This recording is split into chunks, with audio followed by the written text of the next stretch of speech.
very intriguing topic. I'm calling it complex and exciting because we are including 4 different themes and the relationship between them, the intersection of the relationship, of impacts that one theme has on another. If I could draw an architecture of the main topic, we will see 4 major fields: innovation, intellectual property, development, and social equality. And I will put them all in the same importance line. What is difficult and complex is to interrelate one with another. This is something new for ABPI. I'm very happy to be here, thanks to the organizing committee who provided these important connections to all of us. And the debate will be very exciting because we will have an interface with public policies for social fostering and well-being. So we will touch upon public policies also. These are all very dense issues inspired in law and economics. That's why it's called Economic Point of View of Innovation.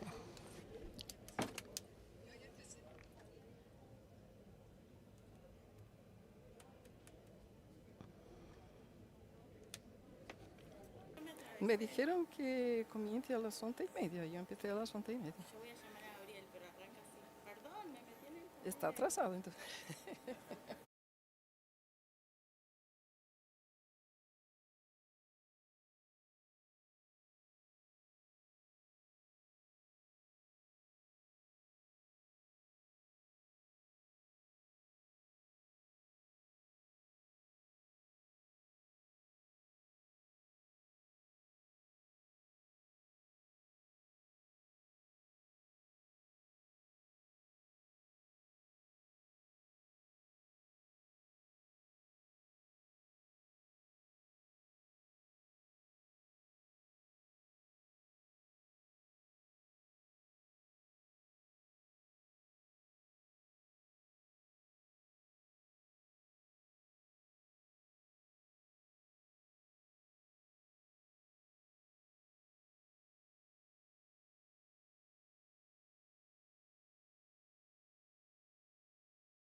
Good morning.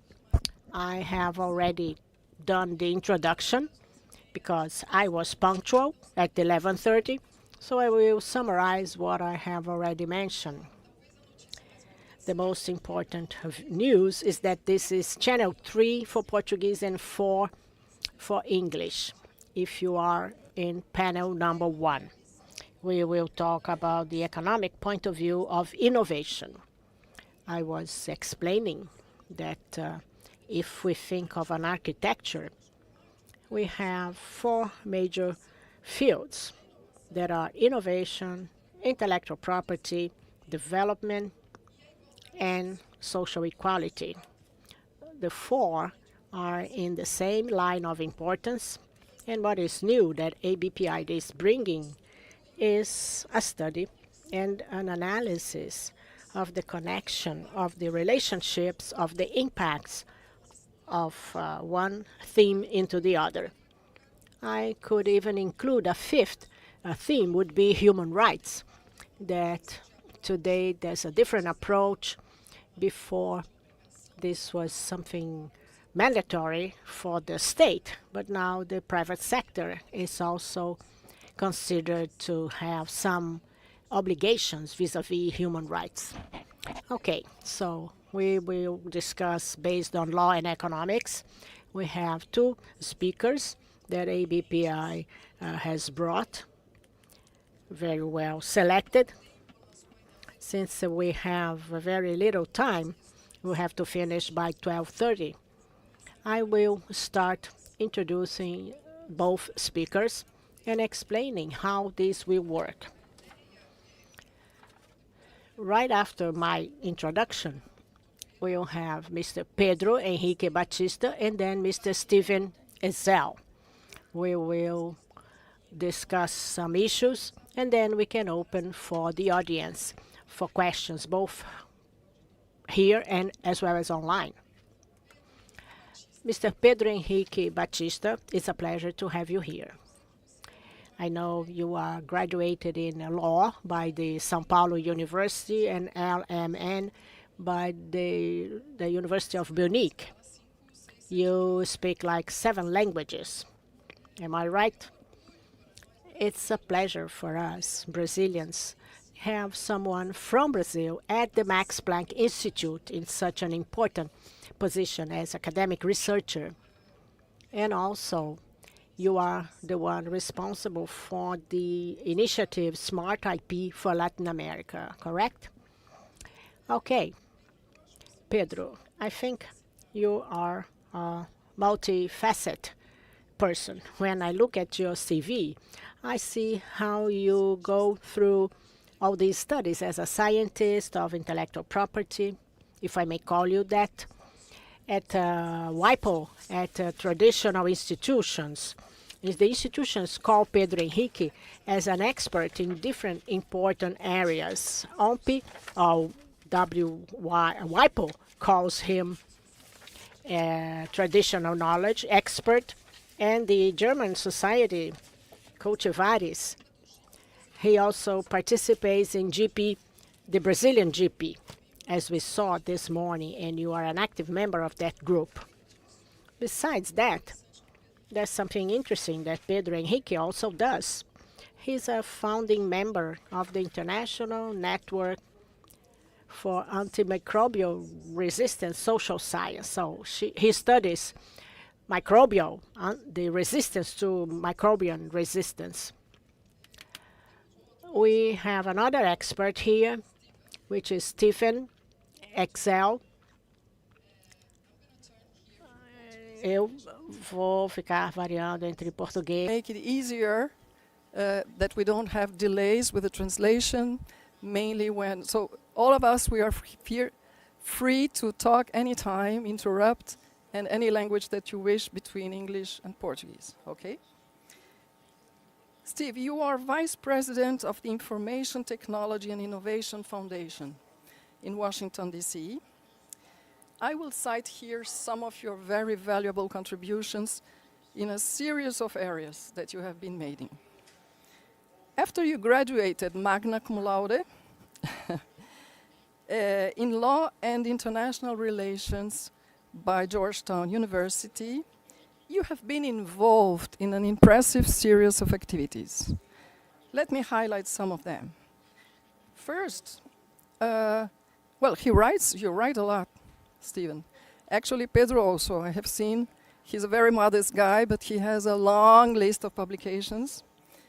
I like this book is Innovation in Economics, The Race for Global Advantage. Thank you for bringing this, your book.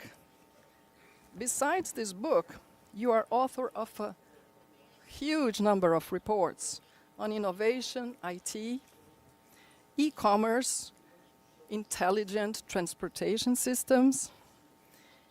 And one of your special projects was to design diagnosis of innovation. I found that particularly very interesting. So corporations that asked you to analyze their innovation system, their stage, their work, and you made the diagnosis, which are of course confidential reports, but very interesting. And to end my presentation here about your activities, I was very impressed to learn that at the beginning of your career, you were an analyst at NASDAQ. Sabemos todos, meus caros, que We all know that NASDAQ is the second biggest stock exchange in the world. It's a very important American stock exchange based in New York, and they are specialized in listing major companies, especially in the area of technology. So this is the background. experience, impressive experience of both of you that ABPI brings you to tell us your visions about the topic that we have today, innovation economics. Thank you very much, and starting with Pedro. Pedro Henrique.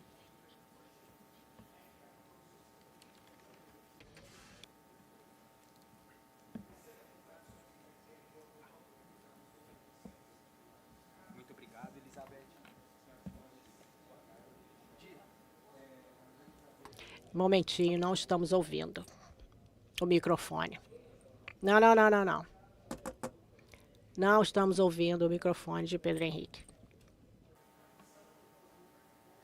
Liga o microfone dele.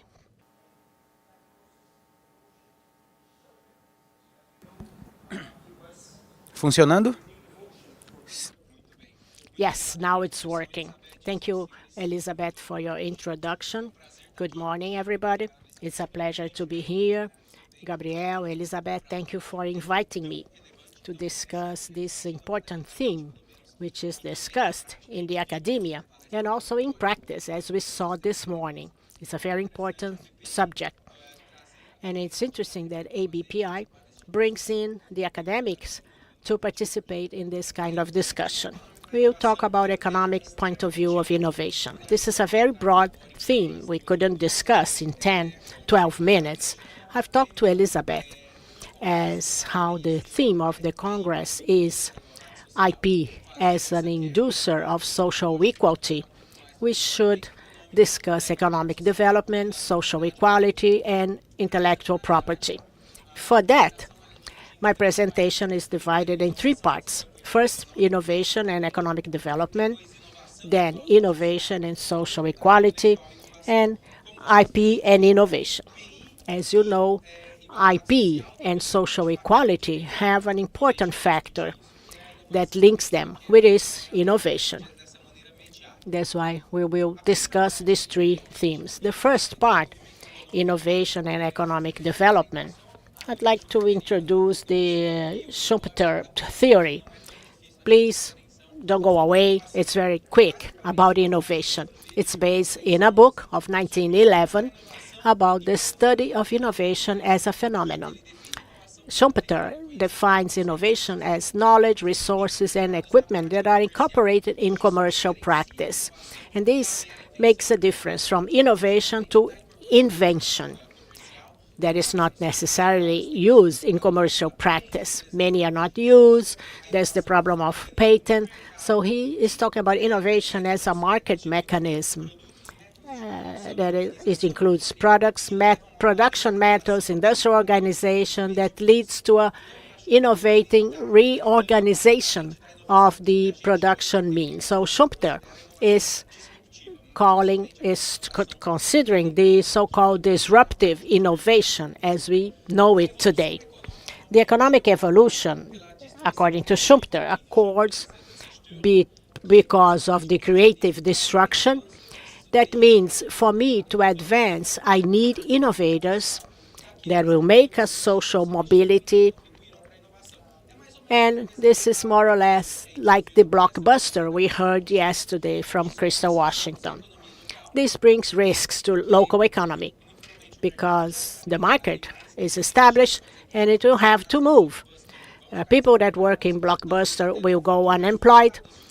Perhaps lawyers and legal personnel in the future will lose their jobs. So there will be an alteration of the market. But at the end of the day, we will have advancement, growth, and well-being. This is a price to pay for unemployment or low-quality labor. We will, in the future, compensate through advancement, growth, and well-being. We have some examples here. The Green Revolution in the 60s. Many players went out of the market. Instagram, again, we're not talking only of patents, but also with innovation as a whole. COVID vaccines, the mRNA, Airbnb, decreasing the market for hotels, Tesla, Google Pay as a way for payment, etc. And how all that is related to social equality. The question we have to ask from the academic point of view is, does innovation lead to social equality? To answer this question, first we have to define social equality. Here we have a first challenge. What is the concept? There are two that are found most in this doctrine. Equality of rights, liberty, status, and access to service and goods. Equality of opportunities, rights, and benefits. These are all very abstract. How can I evaluate this from an economic point of view? Like racial equality, gender. Is this what we're talking about? When we talk about social equality, we always think about the percentage of the population that has the same amount of wealth, like the 10% that are richer, they have the same amount of assets, etc., etc. Since we talk about the economic point of view, this is what I'm going to discuss, economic equality. In this area, we have empirical studies. Some say, respond to the answer, saying yes. One of them is the 2018 study of Saini and Meha, where they analyzed 65 emerging countries and developing countries, and they related innovation. Innovation here means patents. They noticed the number of files of patents and concessions of patents, and the reduction of the Gini coefficient, which is what I said, the proportion between the richer and the poor. 1% of the population has the same amount of 99% of the population. So this index can be 1, 10%, 40%, or smaller according to the local economy or to the country we are discussing. So they answer this question. If I have the reduction of the Gini coefficient, I have more innovation leading to more social equality. Why? Because there's an increase of wages, there's value added, and there's a dissemination of access due to a greater technology transfer. Although these innovation may occur abroad, this improves the well-being and decreases the difference between the different social classes. But there are those who say no to this question, like Adams, that analyzed 62 emerging and developing countries, focus on the US, Agion, and other authors, and in India, Bhattacharya, if that's how you pronounce his name. This study was there in 2022. And they say just the opposite. The relationship between innovation, again measured by patents, and the increase of the Gini coefficient, because they retain the value of innovation by the monopolies. A patent doesn't mean an economic monopoly necessarily. But this monopoly is generated by certain patents when there's no replacement in the market. So, two different results, empirical studies with different results. The general criticism for both methodologies is related between patents and innovation, because innovation is conducted by different factors. Patent is one of them, as we heard before. Patent is one of these factors, but there are others, like tributes or taxes or labor, qualified labor, etc., etc. And this changes according to the timeline. If you study in the 80s, may vary according to a study done in the 90s or in the 2000s. So the criticism says that those empirical studies are good for nothing. If they are good for nothing, we have to go to the theoretical studies, and this was done by an important economist, Keith Maskus, published last year. And he says that post-TRIPS, the developing countries had a greater increase in GDP vis-à-vis developed countries. This is a fact. This is not a theory. But based on this, he does a theoretical analysis to explain why this happened. And according to him, an increase in technology transfer, an increase in salaries, innovation has a greater value added compared to imitation, and attracting multinational companies. And commerce foster national companies also in the medium range. Even Keith Maskus is liable to criticism. He observed post-TRIPS, but these occurred during a boom in the economy in the world, regardless of innovation. And historically, with an economic boom, developing countries have a greater GDP increase because they receive more investments, because the labor is cheaper, etc., etc. What Keith Maskus cannot explain: the Asian crisis of 1998, the 2008 stock exchange crisis, and the pandemic. In these three historical moments, the loss of the GDP of the developing countries was greater than developed countries. So the criticism says that this has nothing to do with innovation or production of patents, but rather with the market structure to make investment easier or not in different periods of a timeline. Let's stop talking about disagreement. What are the consensus about all those authors? Innovation contributes to economic growth and well-being for distributing power between players in the market, social mobility, and it's also important to guarantee competition so that the new players do not establish even without being innovative. And if they are followed by adequate public policies, they have a potential to reduce economic equality. That's the common point where we would like to get to. What would be the adequate public policies to reduce social inequality? Then I come to the end. It's the relationship between intellectual property and innovation.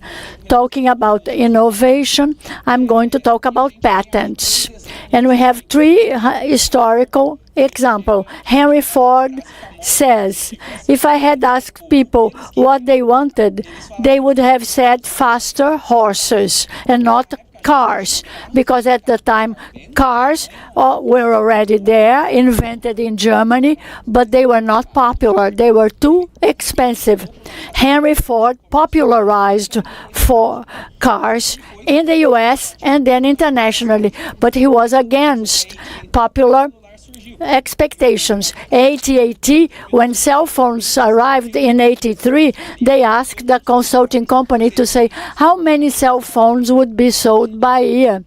in the year 2000 in the US, and the prognosis was negative. Not 1 million, but AT&T invested in mobile phones, and in 2000 they sold only in the US 80 million cell phones. In 1939, after television was invented, said that television will never compete with the radio because people have to sit down, look at the screen, and the American family won't have time to that.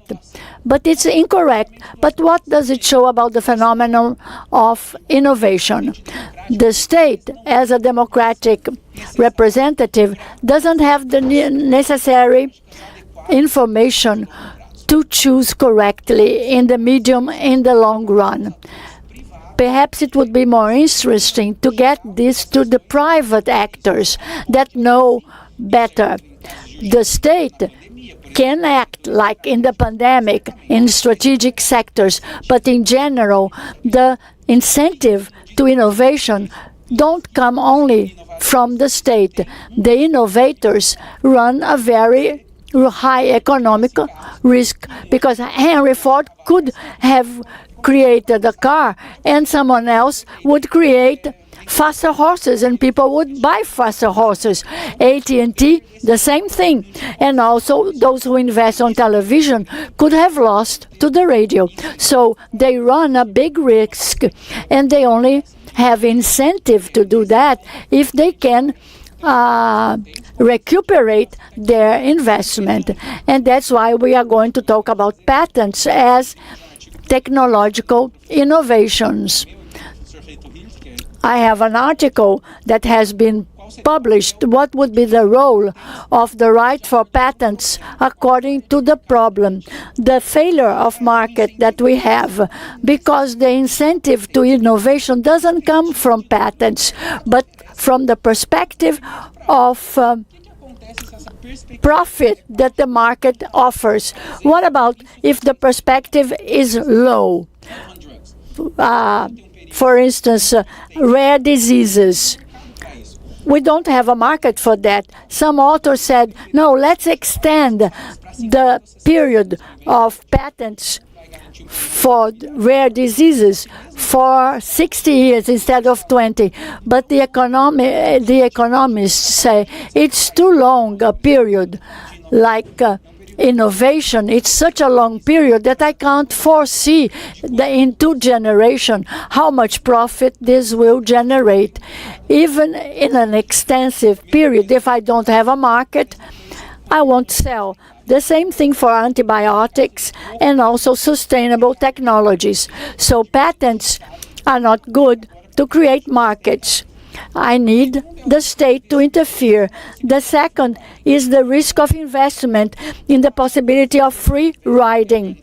The first move advantage is the exclusivity that I have can be short, and imitation can be quicker and cheaper, like in the pharmaceutical area.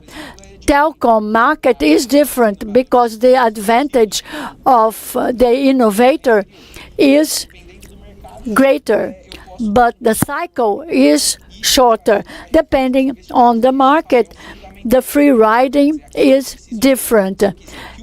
If I want the market and the private actors to invest, I want that. And finally, I have the impediment of innovation due to the rights of exclusivity. We can have patent trolls, patent thickets, pay for delay, mainly in telecom, pay for delay in the pharmaceutical area. Generics can be put in the market so that I have more exclusivity. I can have refusal of licensing, evergreening, and fundamental technologies, and also exceptions in the limitations of patents and the application of competition law. So the role of the right of patents can be a problem, and its role is in point 2, and it can be adjusted in point 3. Having said that, thank you for your attention, and I wait for your questions. So I'm going to give the floor to Stephen. And meanwhile, I thank you so much, Pedro. That was very well documented.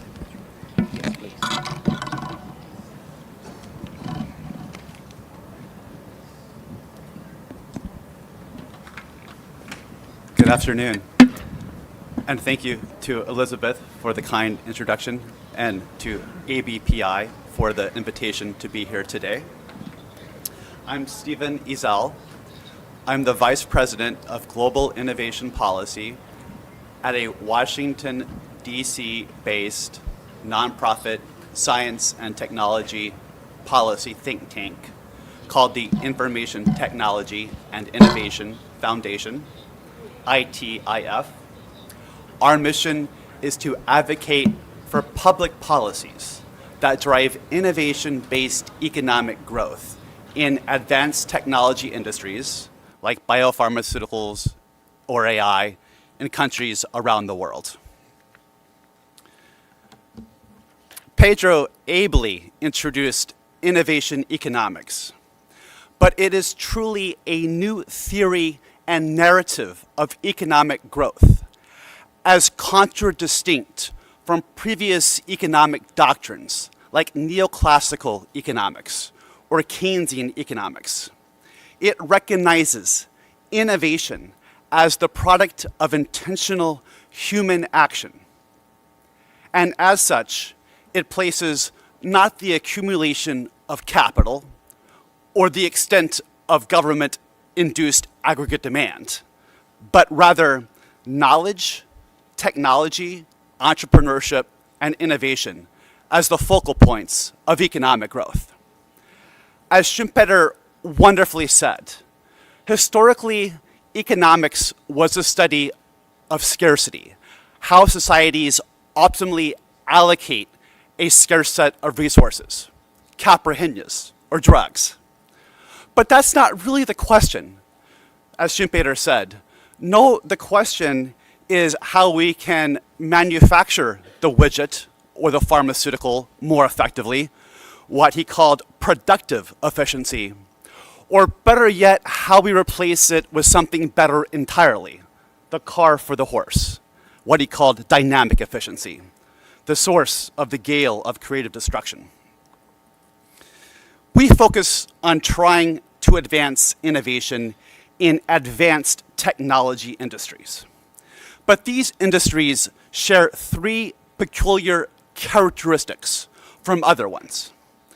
First, they're about inventing new to the world products or services.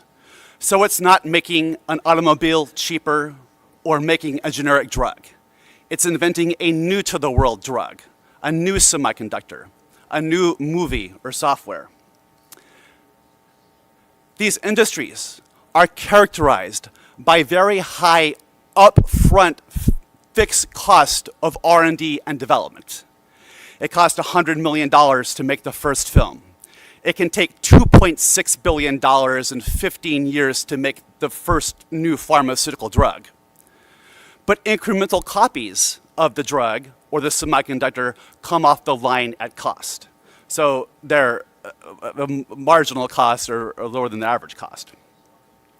But most importantly, these industries fundamentally embody and depend on intellectual property. Software depends on source code. Biopharmaceuticals depend upon novel molecular compounds and innovative biologic manufacturing processes. And because of this, if we want the output of innovation to be maximized across the global economy, four conditions have to flourish. First, we need access to large global markets so companies can recoup the cost of their upfront R&D investments. This is why we need good trade agreements. We can't have excess non-market-based competition, governments subsidizing billions of dollars for solar panels or semiconductors.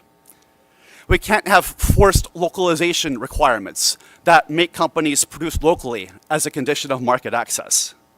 And most importantly, we have to have robust intellectual property rights and protection thereof. Because the reality is that it is extremely difficult to achieve innovation without the protection of ideas. Now we have to recognize that all countries are in a fierce race for global innovation advantage to get as much innovation as they can for their economies. But we need to recognize that the ways countries are going about that competition have externalities for the global economy. So we can imagine a set of good innovation policies. When Brazil or America or China invest in R&D, research, talent infrastructure, it creates an ecosystem where companies can successfully innovate and contribute their products or services to the world. But we can imagine when countries deploy innovation mercantilist policies, stealing intellectual property, manipulating currency or standards. Those types of policies will help a country and its companies win, but it causes everyone else in the world to lose. And so those are ugly innovation policies. We also have to avoid bad policies, which when a country implements them, hurts the country and the rest of the world. Sadly, some of Brazil's history with import substitution industrialization is a good example here. In the interest of trying to build a domestic ICT manufacturing industry, countries like Brazil, India, and Argentina imposed very high tariffs. The result has been that that causes all other companies in the economy to have to use more expensive or inferior ICT products, and so harms their productivity capacity. It also harms companies in the world that want to sell to Brazil. So that's a policy to be avoided. Lastly, we can imagine self-destructive innovation policies. The United States specializes in these types of policies. A good example would be when we invite the world's best and brightest to study at our universities, but don't let them stay in our country afterwards. That hurts us, that helps the rest of the world. In our view, intellectual property rights are vital to innovation. They create incentives for domestic innovation by allowing the innovator to capture a share of the gains that their innovation creates for society. Critically, they enable a virtuous cycle of innovation. Look at pharmaceuticals. It's the world's most R&D intensive industry, investing 20% of its revenues back into R&D every year. And so it's the profits from one generation of biomedical innovation that gives companies the money they need to invest in the future. And it's the profits from the hepatitis C drug that gives the money to invest in pancreatic cancer or COVID-19. By encouraging the disclosure of knowledge, IP induces knowledge spillovers that helps others to innovate. They boost domestic levels of R&D, FDI, and exports. Researchers find that for every 1% increase in the extent of patent protection in a country, this leads to a 0.7% increase in domestic R&D and a 2.8% increase in FDI, foreign direct investment. And they promote the international diffusion of technology, innovation, and know-how. That matters because foreign sources of technology account for 90% of productivity growth in all but a handful of countries. Is anybody familiar with the plant Cordia verbenacea? Have you ever seen this before? Excellent. Okay, this is a flowering bush plant that grows on the northeast coast of Brazil. Now, for centuries, local fishermen had known that if you mash up this plant into an oil, it creates a topical analgesic that can be used on cuts and bruises. However, it was not until Brazil entered the World Trade Organization and the TRIPS agreement to introduce intellectual property rights, patents on biopharmaceuticals, that anybody ever took the time to go isolate the active ingredient in this plant and turn it into a biomedical product. So finally, Achos Laboratorios did this. They were a generic company, but this was their first innovative product. And it became Achoflan, which is now, you guys know when a soccer player gets hurt and they spray, that's Achoflan. That's a Brazilian innovation. But this knowledge was sitting there available to humankind. And it wasn't until Brazil introduced IP rights that anybody took the initiative to go isolate the active ingredient, secure in the knowledge that their investments in this potentially risky technology could be protected. And my former professor at Georgetown University, Mike Ryan, wrote this great report called Patent Incentives, Technology Markets, and Public-Private Biomedical Innovation in Brazil, where he concluded, quote, patents provided incentives for biomedical technology entrepreneurs to make risky investments into Brazil.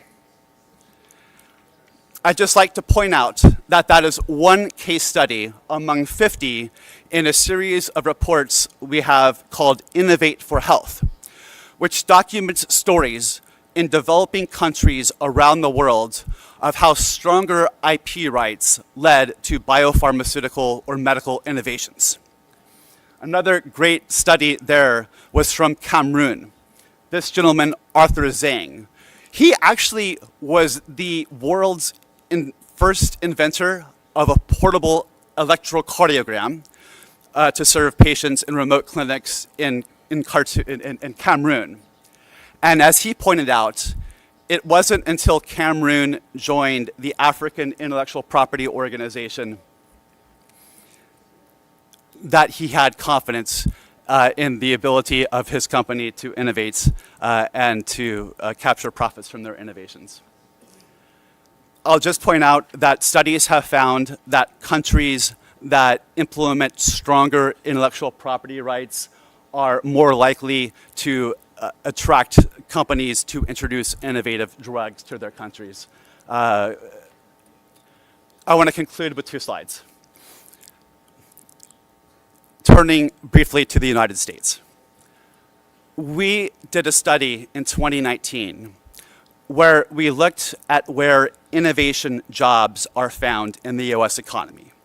These are jobs in industries that have a certain level of R&D intensity and that have a certain share of workers in scientific fields, STEM workers. What we found was that fully 1/3 of US innovation jobs are found in just 14 counties in the United States. And fully 1/2 of innovation jobs are found in only 40 counties. What this means is that we have a real inequality of innovation opportunity in the United States. We are not creating sufficient opportunities for Americans to participate in the innovation economy. And if that's a challenge in America, I know it's going to be a challenge everywhere else in the world. In conclusion, some recommendations for Brazil on innovation and IP policy. Turn your universities into engines of innovation. Since 1995, US universities have spawned 13,000 startup companies and received over 100,000 patents. You could offer entrepreneurial leave programs for students and faculty to encourage entrepreneurship. We'd advise Brazil to address these lengthy patent exam times. It can take 10 years or more to receive a biopharmaceutical patent and offer patent term extension where necessary. Brazil should offer regulatory data protection for biopharmaceuticals, as it does for agrochemical, fertilizer, and veterinary products. And lastly, in conclusion, Brazil should set itself a goal of becoming a G20 life sciences innovator. you will host the G20 next year here in Brazil. What does it mean to be in the G20? It doesn't mean you're in a group of the 20 largest economies or the 20 richest nations. No, it means that you accept the responsibility to join a community of nations who has the responsibility to unleash the ingenuity of its citizens to create positive solutions for humankind, and that recognizes that robust intellectual property rights are an essential ingredient to making that happen. Obrigado.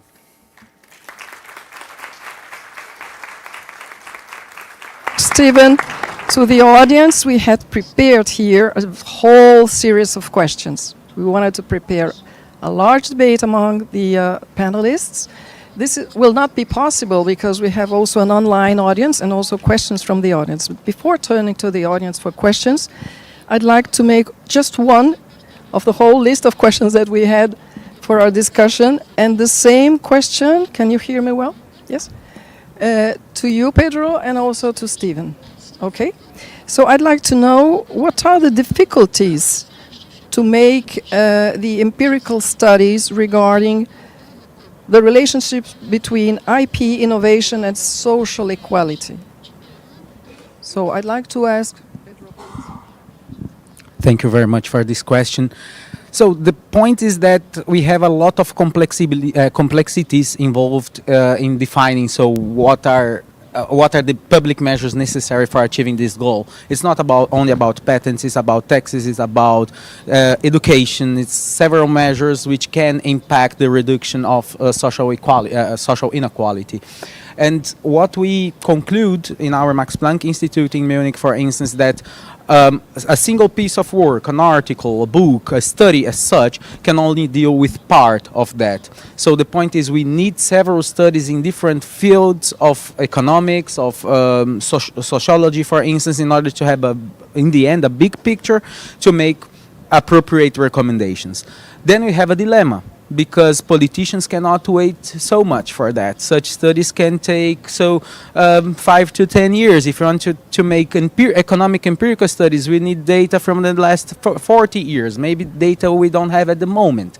So the main challenge in that is have a foot in reality and try to obtain relevant information from different fields of science in order to take a rational public law decision, public policy decision, but on the other hand trying to speculate, estimate, so what's right or wrong where empirical research cannot be done. I would say that there are the complexities of this. Quite a challenge to answer these questions that we have in such a short time. But you mentioned before, Pedro, I'm turning to you for the same question, Stephen, but just a brief comment for you. The term social innovation. This is a terminology that I hadn't heard before. And I found it very interesting in this trend towards technological evolution also in the social sense. Maybe you can tell us more about, but excuse me, I will have to have Stephen now, and then we turn and also to the audience. Stephen, please, your comments. In addition to the challenges Pedro raised, I'd also add one of data availability. ITIF does a study called the State New Economy Index, where we rank America's 50 states on 26 measures of innovation capacity, and things like patents, venture capital, exports as a share of domestic GDP in the state. I say this because 2 years ago, we thought, why just do this for the United States? Let's expand it to North America. So we created this report called the North American Subnational Innovation Competitiveness Index, where we rank the 92 states and provinces of Canada, the US, and Mexico on innovation. The problem was we could only find 13 commonly available data indicators across those three countries, half what we could find in America alone. And I say this because we're now expanding this research about subnational competitiveness to South America.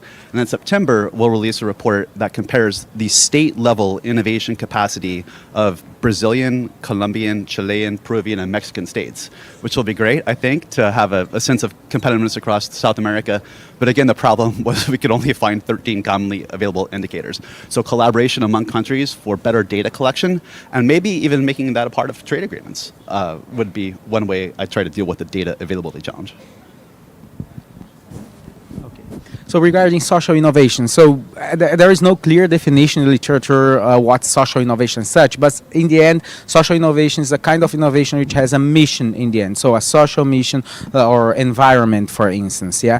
And the point is, so how can we try to incentivize social innovation through market mechanisms? If we can expect that market players without support of the state contribute for social innovation. And it's a very hard point. We have, for instance, nowadays a lot of discussion about open innovation. So it may be the solution. Let's open that and let's create a legal framework and let players do what they want to do, but it will be good for society at all. I have some concerns on that. I still think that the main market decisions are market driven. It's driven based on profits. So innovators also want profits, etc. And if you have a field of an economic field without promising rewards, there will be no innovation at all. And for instance, one example is now sustainable technologies. So we have the need, we have a social need, we have the environmental need for that, and we need market players investing there in innovation and putting products on the market. The problem is, do we have the market? If I put into the market a more sustainable car or a more sustainable technology in general, but it's more expensive for the final consumers, I can still have some consumers who say, okay, I'm able to pay more and I want to support this social need and I will consume that. But probably this voluntary support will not be enough to achieve the environmental goals we have. So this is why I think social innovation, yes, we need that, we need to support that. I don't think that purely through market mechanism we can achieve that. There we need the state in order to put some direction on the innovation. And it's also a big challenge. As I said, the state doesn't have the information all the time. So then it has to be a well-informed state. So the European Union has tried to do that with sustainability goals. Worldwide there is the discussion. It can be good or wrong, so let's put all our chips in electric cars or not. It's part of the public policy discussion, but it will not come from the market players themselves without state support. Obrigada. Thank you, Pedro. I'd like to take questions from the audience. Can I just briefly yes, expand please, jump on in, that? of course. But just remembering that I cannot see very well because of the lights. Maybe we can turn those lights a little bit lower because after Stephen we can take at least one question from the audience. I haven't seen any questions from our online audience. Okay, thank you, Stephen. So we talked a lot about innovation economics, but we didn't really define innovation, right? Now classically innovation would be defined as the improvement of existing or the introduction of new products, services, business models, etc. But what innovation is really about is the transformation of existing conditions into preferred ones. It's intimately connected with a better future. And that matters because it takes the innovation domain solely out of the private sector, and it says that innovation is within the reach of all of us, whether we work for a government agency, whether we work for our church. And this is the importance of social innovation. So, in ITIF, we advocate that we should be teaching innovation and entrepreneurship skills in U.S. high schools. Because today, there is really a much deeper knowledge of the art of innovation. Books like Larry Keeley's The 10 Types of Innovation, the wonderful book called The Business Model Canvas by Osterwalder and Pigneur. Like innovation as a practice is far more attainable across all levels of society today, and we should teach it much more actively in our schools. Thank you. Thank you very much. Well, Karen, we are checking whether we have some questions from the audience. I cannot see none. There's one in the back. So please, Karen is handing the microphone. Please say your name and the panelists to which you're addressing your question. I'm going to speak in Portuguese. Pedro, para você essa pergunta. My question is for Pedro. I am Júlio César from INPI. You showed, Pedro, in one of your slides, in the case of very rare diseases, you would have very little protection via property rights. But we had a recent case of Gilead where we tried to cure. She brought a solution for hepatitis C, and the number of cases was too small to mean an investment. She tried to adjust, cut the market, adjust to this case using the patent system. Thank you for your question. That's a good example. Why Jeanette needed the right for patent? Well, the pharmaceutical company needed that, but if the market is insufficient, will vary according to the proposal solution. They were very creative. They used a mechanism for financing in the long run because the treatment would be very expensive. So it was implemented in different countries. So there was a market, but the conditions had to be the adequate ones. But there are different cases where there is a need. You have the market, but sometimes you don't have the economic capacity to use the technology in a sustainable way to support the innovation. The cases I mentioned, you have no market, like rare diseases. Even with antibiotics, we have the need of some of new classes of antibiotics because the ones we already have no effect anymore, but the costs for new classes of antibiotics are very high that avoid the action of super-resistant bacteria. But the state controls that. Sometimes the treatment with antibiotics is for 2 weeks, not for the whole life. So the market is inferior vis-a-vis the investment. But the market was there, people had the money, and that's why Gilead did that. It was an excellent example. Thank you for your collaboration. Are there any more questions from the audience? I have a question for Stephen. A little bit of time. And my question to you. How can policymakers better empower citizens? So the point now are the citizens to take advantage of IP in the interest of social justice and welfare. And since this is one of the main topics of not only of this panel's subject matter, but also of the whole Congress of ABPI, we would like very much to hear your view on that. Stephen, thank you. I think certainly trying to reach out to underrepresented communities in the society to help them understand the power and potential of intellectual property rights is very important. One thing we've advocated in the United States is that state bar associations should encourage local IP attorneys to participate in quarterly community events, offering basic IP services at pro se or reduced rates to educate creators in filing IP applications. One of the best countries at approaching this issue is the UK. The UK's Intellectual Property Office, UK IPO, has created educational videos on YouTube about how to file for intellectual property rights and how to use, it's a great example of using social media to meet people where they are and educate them about IP.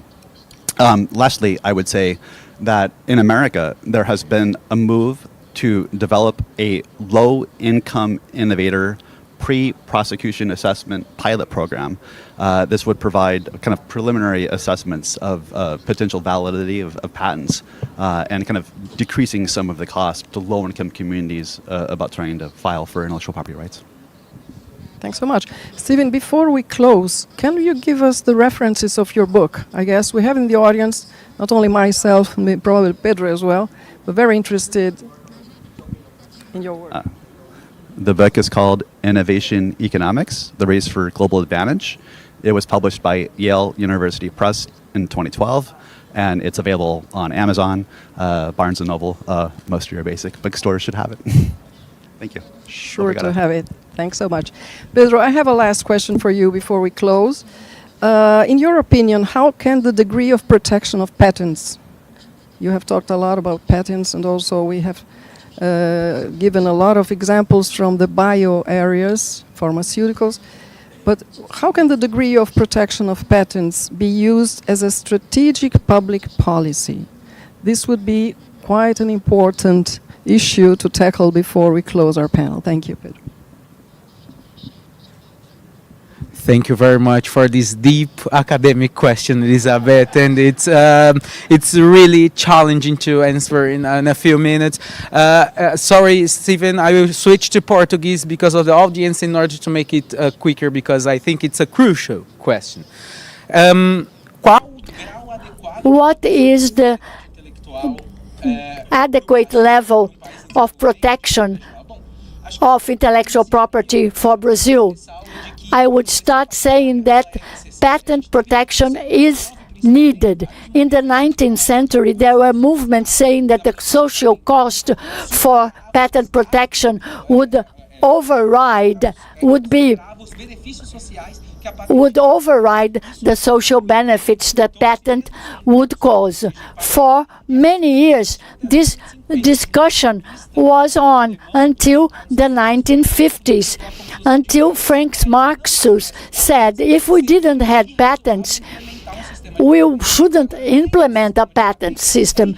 But if we have a system, we shouldn't abolish it, because innovation has to do with that. Mark Luke said that in the 50s, the level of innovation has changed. The state cannot finance all the innovations.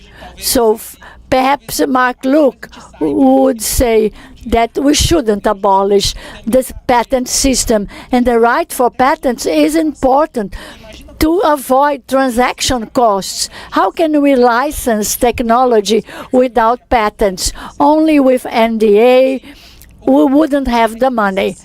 We need this system, and I will go beyond that. I don't want to provoke anyone, but I want to be transparent. When we talk about strategical public policies, first I will talk about India. Article 3D of the Patent Act. They required innovation. They raised the bar to have more criteria so that they don't support incremental innovation, just real innovations in pharmaceuticals. India is not an example of an innovative pharmaceutical area, but they are considered as the pharmacy of the world. They are a very important player exporting and producing drugs. It was a strategical policy. China implemented the TRIPS, but when to execute, they were weak. They didn't have an enforcement in China with the quality that we have in the Western world. After they came to a certain level, they implemented the enforcement because the national industry came to a certain level, and the requirements were dropped for inventive activities and novelties, so that they had a flow of Chinese innovations, especially in the telecommunications area. So if you have more patents, you implement your bargain power. I don't know if this is applicable to Brazil, but the most interesting example is Swiss. Swiss is not only famous for chocolate or watches. What is the origin of their pharmaceutical industry? France was very strong in the chemistry area. It started in the textile industry in France.